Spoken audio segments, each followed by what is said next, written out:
News 7 Tamil செய்தி எதிரொலியாக சென்னை வாசுதேவ் தெரு சாலையில் தேங்கியிருந்த மழைநீரை மாநகராட்சி அதிகாரிகள் உடனடியாக அப்புறப்படுத்தினர்.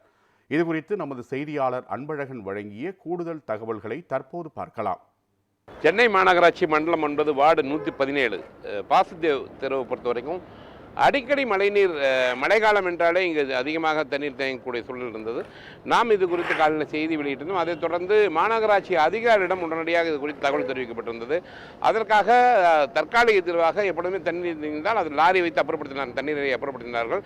ஆனால் நாம் கேட்பது நிரந்தர தீர்வு தான். ஏனென்றால் இங்கே இருக்கக்கூடிய அடிக்கடி மழைக்காலம் என்பதால் வரக்கூடிய வடகிழக்கு பருவமழை தொடங்க உள்ளதால் மீண்டும் அந்த மழைநீர் தேங்கி நிற்கும் என்ற காரணத்தால் தொடர்ந்து நிரந்தர தீர்வு வேண்டும் என்று நாம் மாநகராட்சி அதிகாரியிடம் முறையிட்டிருந்தோம். தற்போது அதற்கான பணிகளும் இங்கு நடைபெற்று வருகிறது. ஏனென்றால் இங்கிருந்து இந்த தண்ணீரை அப்புறப்படுத்துவதாக நிரந்தரமாக தண்ணீர் தேங்காமல் இருப்பதற்காக பணிகள் நடைபெற்று இருக்கிறது. நாம் உடனடியாக, அதாவது நமது நியூஸ் 7 செய்தியின் எதிரொலியாக உடனடியாக மாநகராட்சி நிர்வாகம் நடவடிக்கை எடுத்துள்ளார்கள். அதற்காக மாநகராட்சி அதிகாரிகளுக்கு நாம் நன்றியை தெரிவித்துக் கொள்வோம். ஒளிப்பதிவாளர் பரசுராமுடன் அன்பழகன்.